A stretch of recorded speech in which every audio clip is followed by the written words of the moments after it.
ನನ್ನ ಪ್ರೀತಿಯ ವಿದ್ಯಾರ್ಥಿಗಳೇ, ನನ್ನ ಹಿಂದಿನ ಪಾಠದಲ್ಲಿ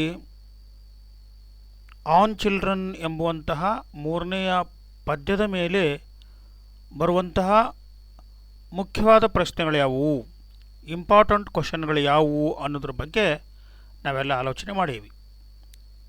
ಸೊ ಇವತ್ತಿನ ನನ್ನ ಪಾಠದಲ್ಲಿ ಮುಂದುವರೆದು ನಾಲ್ಕನೇ ಪಾಠವಾದಂತಹ everything I need to know I learn in the forest, Vandana Shiva ಅವರು ಬರೆದಂತಹ ಪಾಠದ ಮೇಲೆ ಬರುವಂತಹ ಮುಖ್ಯವಾದ ಪ್ರಶ್ನೆಗಳು ಯಾವುವು ಅನ್ನೋದ್ರ ಬಗ್ಗೆ ಇವತ್ತು ನಾವು ಆಲೋಚನೆ ಮಾಡೋಣ. ವಿದ್ಯಾರ್ಥಿಗಳು, ನಾನು ಇಲ್ಲಿ ಡಿಸ್ಕಸ್ ಮಾಡಿರುವಂಥ ಪ್ರಶ್ನೆಗಳನ್ನು ಓದಿಬಿಟ್ರೆ ಸಾಕು ಅನ್ನಿಸ್ತದೆ. ಸೊ ಇವುಗಳನ್ನು ಓದಿಬಿಡ್ರಿ, ಬಹುಶಃ ಮೇ ಬಿ ಇವುಗಳಲ್ಲೇ ನಿಮ್ಮ ವಾರ್ಷಿಕ ಪರೀಕ್ಷೆಯಲ್ಲಿ ಬೀಳ್ಬೋದು ಅಂದ್ಕೊಂಡೀನಿ. Because they are the question extracted from the question bank prepare by the KCEB. ಈಗ ನಾವು ಮುಂದೆ ಹೋಗೋದಕ್ಕಿಂತ ಮೊದಲು ಈ according to the blueprint how many marks have been allotted to this lesson ಅನ್ನೋದನ್ನು ಅರ್ಥ ಮಾಡಿಕೊಳ್ಳೋಣ. ಈ everything I need to know I learn in the forest ಎಂಬುವಂಥ ಪಾಠದ ಮೇಲೆ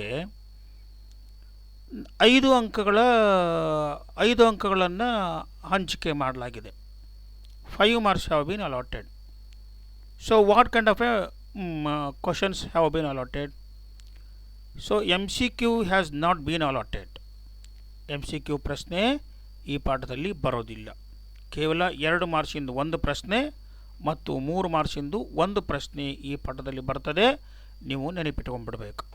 ಹಾಗಾದರೆ ನಾವೇನು ಮಾಡೋಣ, 2 ಮಾರ್ಕ್ಸಿನ ಪ್ರಶ್ನೆಗಳನ್ನು ಮೊದಲು ಒಂದು 10 ನೋಡ್ಕೊಳ್ಳೋಣ. ನಂತರ 3 ಮಾರ್ಕ್ಸಿನ ಪ್ರಶ್ನೆಗಳು ಯಾವುವು ಅಂತ ಸಣ್ಣ ಸಣ್ಣ ವಿಡಿಯೋದಲ್ಲಿ ಮಾಡಿ ನೋಡ್ಕೊಳ್ಳೋಣ. ಯಾಕಂದರೆ ಎರಡೂ ನೋಡಲಿಕ್ಕಾಗಿ ದೊಡ್ಡ ವಿಡಿಯೋ ಆಗ್ತದೆ, ನೋಡಲಿಕ್ಕೆ ನಿಮಗೆ ಸ್ವಲ್ಪ ಬೇಸರ ಆಗ್ಬೋದು ಅನ್ನೋ ದೃಷ್ಟಿಯಿಂದ ನಾನು ಎರಡೂ ಬೇರೆ ಬೇರೆ ವಿಡಿಯೋ ಮಾಡಿ ಹಾಕ್ತೀನಿ. ಈಗ ನಾವು ಮೊದಲು 2 ಅಂಕಗಳನ್ನು ತಗೋಬೇಕಾದಂತಹ 2 ಅಂಕಗಳ ಒಂದು ಪ್ರಶ್ನೆ ಯಾವುದು? ಯಾಕಂದರೆ ಒಂದು ಪ್ರಶ್ನೆ ನಿಶ್ಚಿತ ಇದರಲ್ಲಿ ಬರುವಂತಹದ್ದು. ಆದ್ದರಿಂದ ನಾವು 2 ಅಂಕದ ಪ್ರಶ್ನೆ ಯಾವ ಬರಬಹುದು ಅನ್ನೋದನ್ನು ಈ ಪಾಠದ ಮೇಲೆ ಇವತ್ತು ನಾವು ಆಲೋಚನೆ ಮಾಡೋಣ. ಮೇ ಬಿ ಇದು ನಿಮಗೆ ಸಹಾಯಕಾರಿ ಆಗ್ತದೆ ಅಂದ್ಕೊಂಡಿದ್ದೇನೆ. So if it is helpful for you, please subscribe my channel and like this channel and share this video. ಮತ್ತು ನಿಮ್ಮ ಗೆಳೆಯಂದಿರು ಯಾವುದಾದ್ರೂ ಬೇರೆ ಬೇರೆ ಕಾಲೇಜುಗಳಲ್ಲಿ ಓದ್ತಿದ್ದರೆ ಅವ್ರಿಗೂ ಹೆಲ್ಪ್ ಆಗಲಿ, ಅವರು ಫೋನ್ ನಂಬರಿಗೆ, ಅವರು ಒಂದು ಗ್ರೂಪಿಗೆ ನೀವೆಲ್ಲ ಈ ವಿಡಿಯೋ ಸೆಂಡ್ ಮಾಡಿ ಅದನ್ನು ಶೇರ್ ಮಾಡಿರಿ ಅಂತ ಹೇಳ್ತಾ ನಾನು ಮುಂದಿನ ಈಗ 2 ಅಂಕಗಳ ಪ್ರಶ್ನೆಗಳಿಗೆ ಮುಂದೆ ಹೋಗ್ತೇನೆ. ಇಲ್ಲಿ ನೋಡ್ರಿ, everything I need to know I learn in the forest ಅನ್ನುವಂತಹ ವಂದನಾ ಶಿವ ಅವರು ಬರೆದಂತಹ ಪಾಠದ ಮೇಲೆ 2 ಅಂಕಗಳ ಪ್ರಶ್ನೆಗಳು ಯಾವುವು ಅಂತ ನೋಡೋಣ. ಏನಿಲ್ಲಿ ಚಿತ್ರ ಕೊಟ್ಟಿದ್ದೇನೆ ನಾನು, ಅವರು ವಂದನಾ ಶಿವ ಅವರು ನೆನಪಿಟ್ಕೊಂಡಿರಬೇಕು. ಸೊ ಇಲ್ಲಿ ಕ್ವಶನ್ ನಂಬರ್ 1 ಹಳದಿ ಬಣ್ಣದಲ್ಲಿ ನಾನು ಪ್ರಶ್ನೆ ಕೊಟ್ಟಿದ್ದೇನೆ. ಅದು ಯಾವುದು? What were the parents of Vandana Shiva? So what were the parents of Vandana Shiva? Vandana Shiva ಅವರ ಪೇರೆಂಟ್ಸ್ ಏನಾಗಿದ್ದರು ಅಂತ ಬರೀಬೇಕು. Who were the parents of Vandana Shiva ಅಂತ ಕೇಳಿಲ್ಲ, ಇಲ್ಲ, ನೆನಪಿಟ್ಕೊಂಡಿರ್ಬೇಕಾ? Her father was forest conservator and mother was farmer ಅಂತ ಬರೆದುಬಿಟ್ರೆ ನಿಮಗೆ 2 ಅಂಕ ಬೀಳ್ತದೆ, ನೆನಪಿಟ್ಕೊಂಡಿರಿ. ಹಂಗಾರೆ ಮುಂದಿನ ಪ್ರಶ್ನೆ ಯಾವುದು? 2ನೇ ಪ್ರಶ್ನೆ, what is Chipko movement? Women from which reason participated in it according to Vandana Shiva ಅನ್ನುವಂತಹ ಪ್ರಶ್ನೆ ಬೀಳ್ತದೆ. ಇಲ್ಲಿ ಪ್ರಶ್ನೆ ಕರೆಕ್ಷನ್ ಮಾಡಿಕೊಳ್ಳ್ರಿ. ವಾಟ್ ಈಸ್ ಚಿಪ್ಕೋ ಅಂತಲ್ಲ, what is Chipko movement? Women from which reason participated in it according to Vandana Shiva ಅಂತ. ಹಾಗಾದ್ರೆ ಉತ್ತರ ಏನು? Chipko movement is a non violent response to the large scale deforestation that was taking place in the Himalayan regions ಅಂತ ಉತ್ತರ ಕೊಡಬೇಕು.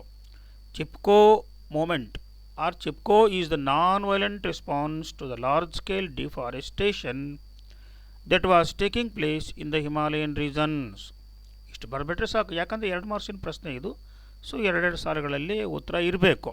Okay, ಈಗ 3ನೇ ಪ್ರಶ್ನೆ ನೋಡೋಣ. 3ನೇ ಪ್ರಶ್ನೆಯಲ್ಲಿ according to Vandana Shiva, who knew the value of the forests? What did they do to protect forests ಅಂತ ಕೇಳ್ತಾನೆ. ಯಾರಿಗೆ ಅದರ ಬೆಲೆ ಗೊತ್ತಿತ್ತು? Answer is that women knew the real value of forests. The women declared that they would hug the trees and the loggers would have to kill them before killing the tree. ಅವ್ರ ಹೆಣ್ಮಕ್ಳು ಗಿಡನ ಅಪ್ಕೊಂಡು ನಿಂತು ಬಿಡ್ತಾರೆ, ಗಿಡ ಕೊಲ್ಲೋದಕ್ಕಿಂತ ಮೊದಲು ನಮ್ಮನ್ನು ಅವ್ರು ಕೊಲ್ಲಿ ಅಂತ ತಿಳ್ಕೊಂಡು ಅವರು ಪ್ರತಿರೋಧಿಸ್ತಾರೆ ಅಂತ ಇಲ್ಲಿ ಉತ್ತರ ಅದ. Women knew the real value of forest. The women declared that they would hug the trees and loggers would have to kill them before killing the trees ಅಂತ ಉತ್ತರ ಕೊಟ್ಟರೆ ನಿಮಗೆ 2 ಅಂಕ ಸಿಗುತ್ತದೆ. ಈಗ 4ನೇ ಪ್ರಶ್ನೆ ಯಾವುದು ನೋಡ್ರಿ ಇಲ್ಲೇ. What is the real value of the forest? ಆಗಲೇ ಪ್ರಶ್ನೆ ಏನಿತ್ತು, who know the value of the forest. ಇಲ್ಲೇನದ, what is the real value of the forest according to the women involved in the Chipko movement ಅಂತ ಕೇಳ್ತಾನೆ. ಹಾಗಾದ್ರೆ what is the real value? Women knew that the real value of the forest was not the timber from the dead tree but the springs and the streams, food for their cattles and fuel for their hearths ಅಂತ ಹೇಳ್ತಾರೆ. So ಇಲ್ಲಿ 3 ಕಾರಣ ಕೊಡ್ತಾರೆ ಏನೇನು value ಅಂತ. Not only the timber from the dead tree but it is the springs and the streams, food for their cattle and fuel for their hearts ಅಂತ ಬರೆದ್ಬಿಟ್ರೆ, hertz ಅಂತ ಬರೆದ್ರೆ ಈ 3 ನೆನಪಿಟ್ಕೊಂಡಿರಿ. ಯಾವ್ಯಾವು? Not only the timber from the dead tree, springs and streams, food for their cattle and fuel for their hearts ಅಂತ ಬರೆದ್ಬಿಟ್ರೆ ನಿಮಗೆ 2 ಅಂಕ ಸಿಗ್ತದೆ. ಹಾಗಾದ್ರೆ ಮುಂದಿನ ಪ್ರಶ್ನೆ ಏನು? ಈಗ 5ನೇ ಪ್ರಶ್ನೆ ನೋಡೋಣ. What did Vandana Shiva do while she was on padayatra of Chipko movement ಅನ್ನೋ ಪ್ರಶ್ನೆ ಕೇಳ್ತಾನೆ. ಪಾದಯಾತ್ರೆ ಮಾಡುವಾಗ ಏನು ಮಾಡಿದ್ಲು? while she was on padayatra of Chipko movement, Vandana Shiva documented the deforestation and the work of the forest activists and spread the message of Chipko movement ಅಂತ 3 ಕೆಲಸ ಬರೀಬೇಕು. ಇಲ್ಲಿ 2 ಅಂಕ ಇರ್ತದೆ. ಅವಳು ಏನು ಮಾಡಿದ್ಲು? She spent her time in documentation of the deforestation ಅಂತ ಅಲ್ಲಿದೆ. ಅದನ್ನು ನಾವಿಲ್ಲಿ ಏನು ಬರೀಬೇಕು? While she was on padayatra of Chipko movement, Vandana Shiva documented the deforestation and the work of the forest activists, spread the message of Chipko movement ಅಂತ ಅಲ್ಲೇ ಬರೀರಿ. ಇಲ್ಲಿ ಆ್ಯಕ್ಟಿವಿಸ್ಟ್ ಅಂತ ಅಲ್ಲಿ ಹೋದಾಗ ಕಾಮ ಕೊಟ್ಟರೆ ಚೆನ್ನಾಗಿರ್ತದೆ, ಕಾಮ ಕೊಟ್ಟುಕೊಳ್ರಿ. ಈಗ ನೆಕ್ಸ್ಟ್ ಕ್ವಶನ್ ನೋಡೋಣ. 6ನೇ ಪ್ರಶ್ನೆ, what did Vandana Shiva learn from Chipko movement? ಅವಳೇನು ಕಲಿತಾಳೆ ಅಂತ ಕೇಳ್ತಾರೆ. Vandana Shiva learned about biodiversity and biodiversity based living economies. 2 ಕಲಿತಾಳೆ, ನೆನಪಿಟ್ಕೊಂಡ್ರಿ. Biodiversity and biodiversity based living economies ಅಂತ ತಿಳ್ಕೋಬೇಕು. What did she learn? So Vandana Shiva learned about biodiversity and biodiversity based living economy ಅಂತ ಬರೆದ್ಬಿಟ್ರೆ ನಿಮಗೆ 2 ಅಂಕ ಸಿಗ್ತದೆ. ಹಾಗಾದ್ರೆ ನೆಕ್ಸ್ಟ್ ಕ್ವಶನ್ ನೋಡೋಣ. ಈ 7ನೇ ಪ್ರಶ್ನೆ ಯಾವುದು ಅಂತ ಕೇಳಿದ್ರೆ, in Navdanya movement how did Vandana Shiva and other activists help farmers? ಈ ಕೃಷಿಕರಿಗೆ ಹೆಂಗೆ ಸಹಾಯ ಮಾಡ್ತಾರೆ ಅಂತ ಕೇಳ್ತಾರೆ. Vandana Shiva and other activists helped farmers to transition from fossil fuel and chemical based monocultures to biodiverse ecological systems nourished by the sun and soil ಅಂತ ಉತ್ತರ ಬರೀಬೇಕು. ನೆನಪಿಟ್ಟುಕೊಂಡಿರಿ.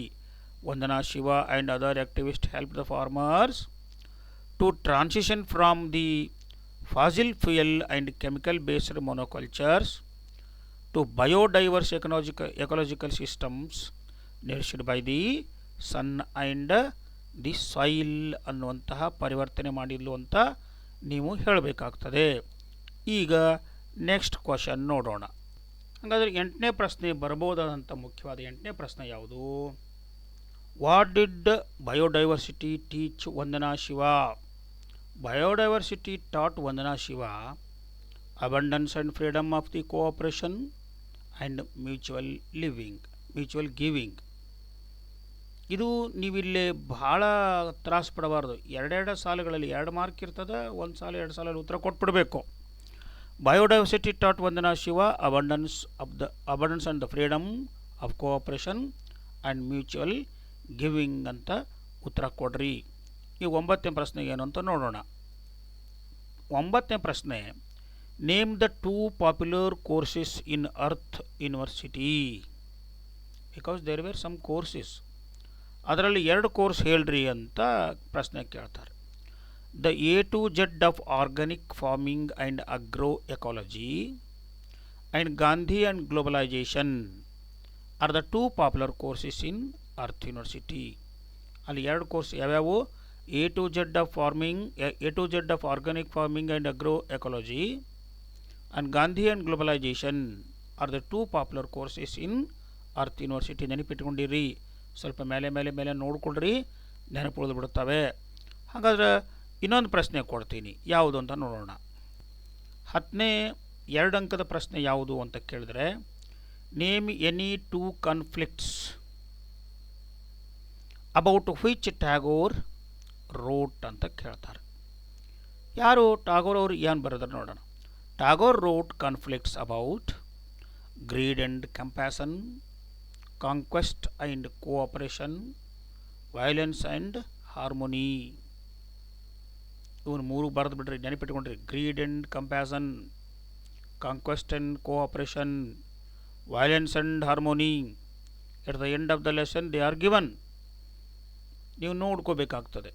Name any 2 conflicts about which Tagore wrote ಅಂತ ಬರೆದ್ರೆ 2 ಬರೆದು ನಡೀತದೆ. 3 ಕೊಟ್ಟೆನ ಇಲ್ಲಿ. Greed and compassion, conquest and cooperation ಬರೆದ್ರು ನಡೀತದೆ. ಅಷ್ಟು ಬಿಟ್ಟರೆ 2 ಬರೆದು ಬಿಟ್ರಿ.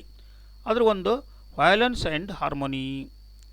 ಈ 3 they are the 2 conflicts that Rabindranath Tagore has written ಅಂತ ಬರೀಬೇಕಾಗ್ತದೆ.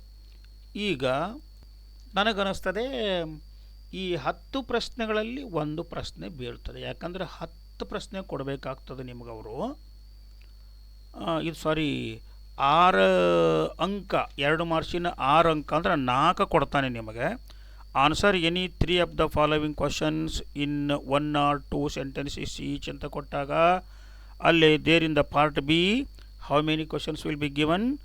ಸೊ 16, 14, 16, 17, 14, 15, 16, 17 ಅಂದರೆ 4 ಕ್ವಶನ್ಸ್ ವಿಲ್ ಬಿ ಗಿವನ್.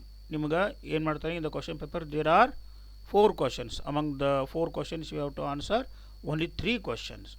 ನಿಮಗೆ ಯಾವುದು ಕಷ್ಟ ಅನ್ನಿಸ್ತದೆಯೋ, ಯಾವುದು ಟಫ್ ಅನ್ನಿಸ್ತದೆಯೋ ಅದನ್ನು ಬಿಡ್ರಿ. ಇನ್ನು 3 ಸ್ವಲ್ಪ ಈಸಿಯಾಗಿರುವಂಥ ಪ್ರಶ್ನೆಗಳಿಗೆ ಉತ್ತರ ಬರೋದು ನೀವು 6 ಮಾರ್ಕ್ಸ್ ತೊಗೋಬೇಕು. ಅಂದರೆ 2 ಅಂಕದ 4 ಪ್ರಶ್ನೆ ಕೇಳ್ತೀವಿ. ಆ 4 ಪ್ರಶ್ನೆಗಳಲ್ಲಿ 3 ಪ್ರಶ್ನೆಗಳನ್ನು ಬರೀಬೇಕಾಗ್ತದೆ. ಒಂದೊಂದಕ್ಕೆ 2 ಅಂಕ, ನಿಮಗೆ 6 ಅಂಕ ಸಿಗ್ತದೆ. ಇದು ಪಾರ್ಟ್ ಬಿದೊಳಗಿರ್ತಕ್ಕಂಥ ಪ್ರಶ್ನೆ 2ರ ವಿಚಾರ. ಹಾಗಾದರೆ ನಾವೇನು ಮಾಡೋಣ, ಇದೇ ಒಂದು ಪಾಠದಲ್ಲಿ 3 ಅಂಕಕ್ಕೂ ಕೂಡ ಒಂದು ಪ್ರಶ್ನೆ ಅಲಾಟ್ ಆಗಿರ್ತದೆ. ಹಾಗಾದರೆ ನಾವೇನು ಮಾಡೋಣ, ಮುಂದಿನ ವಿಡಿಯೋದಲ್ಲಿ 3 ಅಂಕದ ಪ್ರಶ್ನೆಗಳು ಈ ಪಾಠದಲ್ಲಿ ಬರುವಂತಹವುಗಳು ಯಾವುವು ಅನ್ನೋದನ್ನು, ಅಂದರೆ ಅದನ್ನೇನು ಬರೀಬೇಕು ನೀವು ಅವಾಗ 60 ವರ್ಡ್ಸಲ್ಲಿ ಬರೀಬೇಕಾಗ್ತದೆ. Write the following answer the following questions in about 60 words ಅಂತ ಕೇಳ್ತಾನೆ. ಎನಿ 4 ಅಂತ ಕೇಳ್ತಾನೆ. ಅಲ್ಲಿ 6 ಕೊಡ್ತಾನೆ, ಅಲ್ಲಿ ನೀವು 4 ಬರೀಬೇಕಾಗ್ತದೆ. ಆ ಪ್ರಶ್ನೆಗಳು ಯಾವುವು ಅನ್ನೋದನ್ನು ನಾವು ಮುಂದೇನು ಮಾಡೋಣ, ಮುಂದಿನ ಒಂದು ಸಣ್ಣ ವಿಡಿಯೋದಲ್ಲಿ ನೋಡೋಣ. ಅಲ್ಲಿವರೆಗೂ ನನ್ನ ಈ ವಿಡಿಯೋ ನೋಡಿರುವಂತಹ ತಮ್ಮೆಲ್ಲರಿಗೆ ತುಂಬ ಧನ್ಯವಾದಗಳು. Thank you everyone for watching this video. And ಕಡೆಯಲ್ಲಿ ನಾನು ಕೇಳ್ಕೊತೇನೆ, ಇದು ನಿಮಗೆ ಸಹಾಯ ಆಗಿದ್ದಲ್ಲಿ ಈ ವಿಡಿಯೋನ ತಾವೆಲ್ಲರೂ ಲೈಕ್ ಮಾಡಿರಿ, ಶೇರ್ ಮಾಡಿರಿ, ಮತ್ತು ದಯಮಾಡಿ ನನ್ನ ಈ ಪಿ ಜಿ ಆರಾಧ್ಯ ಮಠ್ ಯೂಟ್ಯೂಬ್ ಚಾನಲ್ಗೆ ತಾವೆಲ್ಲರೂ ಕೂಡ ಸಬ್ಸ್ಕ್ರೈಬ್ ಆಗಿ ಹೆಚ್ಚು ಸಪೋರ್ಟ್ ಮಾಡ್ತೀರಿ ಅಂತ ಭಾವಿಸ್ಕೊಂಡಿದ್ದೇನೆ. ಆದ್ದರಿಂದ ಎಲ್ಲರೂ ಸಬ್ಸ್ಕ್ರೈಬ್ ಆಗಿರಿ. ನನ್ನ ಮುಂದಿನ ವಿಡಿಯೋದಲ್ಲಿ ಇದೇ ಪಾಠಕ್ಕೆ ಸಂಬಂಧಪಟ್ಟಂತಹ 3 ಅಂಕಗಳ ಪ್ರಶ್ನೆಗಳು ಯಾವುವು ಅಂತ ನೋಡೋಣ. Thank you one and all.